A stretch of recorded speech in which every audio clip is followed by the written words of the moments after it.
Pekan pasca banjir bandang di Aceh Tamiang, sejumlah lokasi masih dalam kondisi yang mengenaskan. Dan untuk mengetahui bagaimana kondisinya saat kini, kita akan bergabung dengan produser lapangan CNN Indonesia Irin Wardani dan juga fotojurnalis Urip Handoyo di Aceh Tamiang.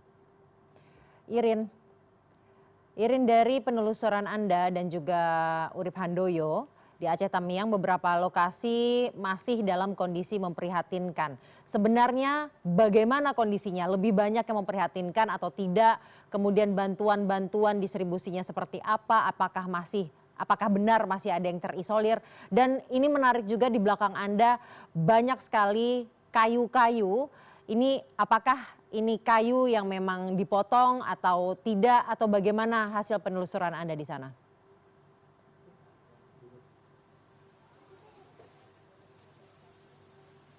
Ya, selamat siang Syasha. Betul sekali kalau kita berbicara mengenai distribusi logistik, dari masyarakat sendiri mengatakan bahwa distribusi logistik untuk makanan ini sudah cukup, namun memang ada beberapa warga yang masih berada di wilayah-wilayah yang terisolir.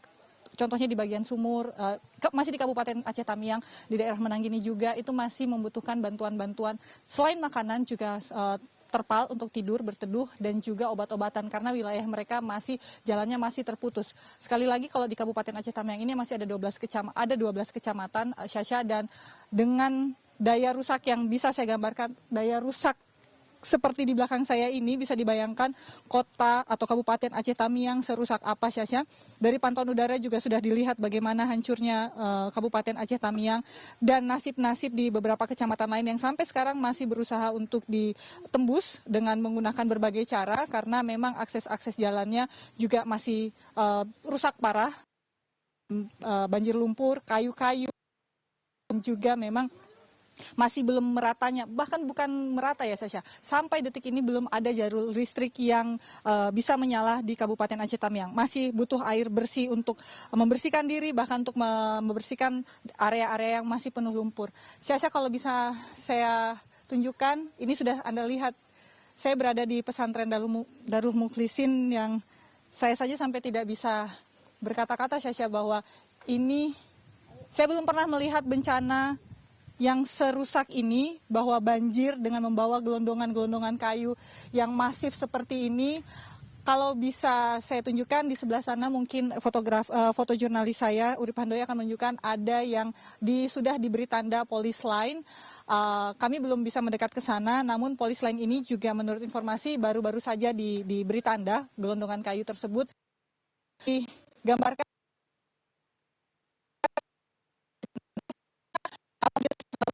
tidak ada akar di sini, Syasha. Tidak ada akar pohon yang nampak.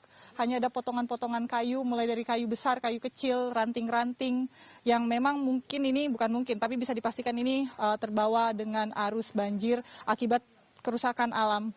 Penggundulan hutan yang kalau saya selama hampir lebih dari 2 minggu di Aceh melihat dari pantauan udara, banyak sekali wilayah-wilayah di Aceh, hampir seluruhnya wilayah-wilayah hutan Aceh yang harusnya asri dipenuhi dengan pohon sawit, dan juga ada penggundulan hutan yang itu menyebabkan ketika hujan deras dengan intensitas yang kencang sekali, yang cukup kencang, itu tidak, pohon-pohon, hutan-hutan tidak mampu menahan airnya, dan akhirnya seperti ini, Syasha. Daya rusaknya sangat luar biasa sekali.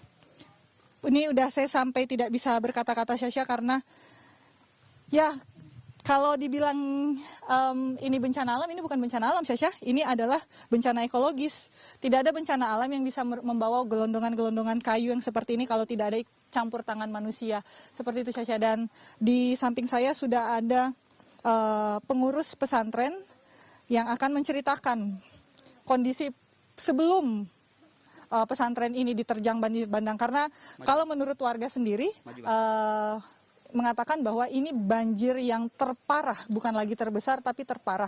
Terakhir kali banjir melanda wilayah Kabupaten Aceh Tamiang ini pada tahun 2006 ketika sebuah bendungan rusak, jebol seperti itu, namun tidak membawa gelondongan-gelondongan kayak gini, hanya banjir air saja. Tapi kali ini ya sepakat warga bahwa ini adalah tsunami kedua. Saya akan mendekat secara pelan-pelan karena kayak di bagian bawah sini sebenarnya ini lapangan ya Bang ya? Iya, lapangan. Lapangan ya Bang. Lapangan.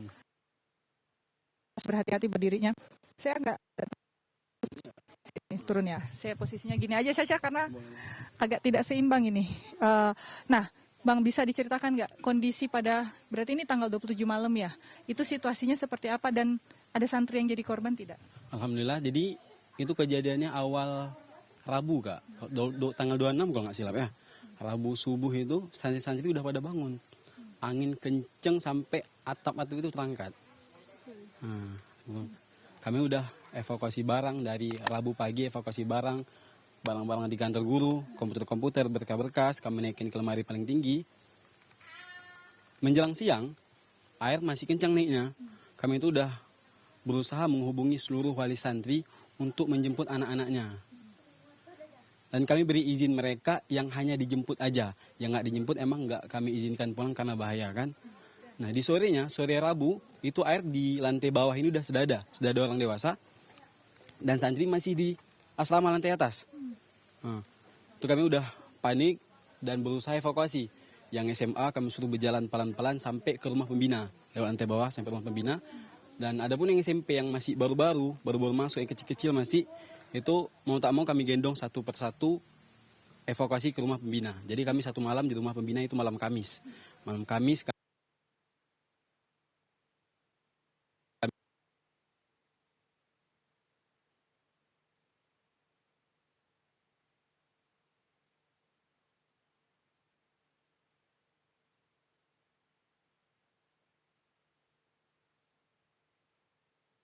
yang mengurus mereka itu awalnya udah kalang kabut, udah kehabisan tempat. Jadi kami terakhir menjumpa kubah masjid. Disitulah satu malam kami tidur dengar rintik hujan. Oke, Bang, tapi ketika air perlahan-lahan naik sudah ada gelondongan kayu gini? Belum. Kapan gelondongan kayu ini datang? Gelondongan kayu ini datang mulai Jumat, Sabtu, Minggu. Jadi Rabu, Kamis nggak ada. Jadi awalnya cuma air? Awalnya air hujan, banjir. Banjir hujan, gelondongan kayu, tapi untungnya... Setelah hujan baru datang. Tapi untungnya gelondongan kayu ini datang ketika anak-anak sudah diselamatkan. Oke, nah ini masjidnya juga ikut terendam lumpur, kubahnya itu? Enggak, itu kan nggak sampai sampai itu kan turunan.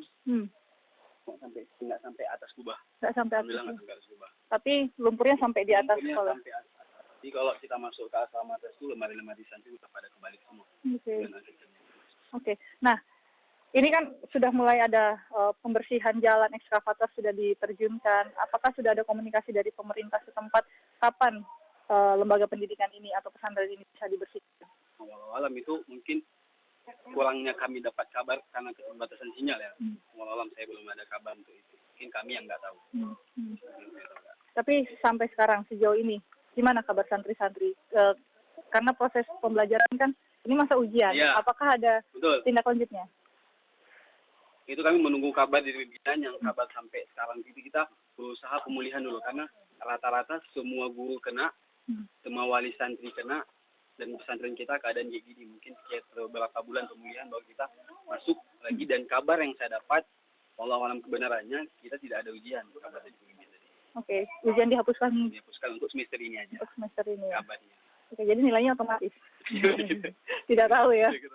Oke, baik. Yang penting santri, pengajar itu semua selamat ya. Alhamdulillah selamat. Selamat ya. Oke, Bang. Terima kasih banyak. Ini saya sekali lagi akan tunjukkan kepada Syasha. Syasha, ini.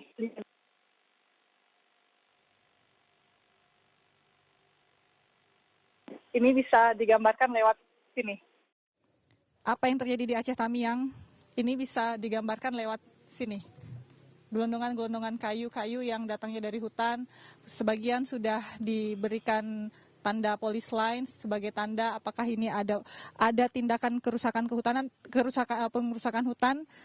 Kalau kita lihat sendiri memang tidak mungkin ya kayu datang sendiri seperti ini, patah sendiri dari akar-akarnya karena tidak ada akar kayu, tidak ada akar pohon saja sampai sejauh ini saya lihatnya sudah berkeliling, bahkan dari pantauan dari atas juga hanya ada potongan-potongan kayu besar-besar yang bisa menggambarkan betapa masifnya kejadian di periode di akhir November kemarin 26, 27 dan puncaknya di tanggal 28. Dan meskipun demikian memang upaya-upaya pembersihan masih terus dilakukan walaupun berfokus pada jalur-jalur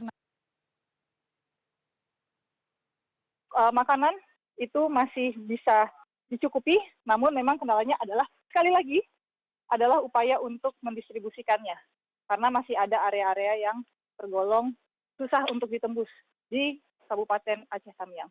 Syasha. Baik, terima kasih Irin Wardani laporannya dan juga Urip Handoyo.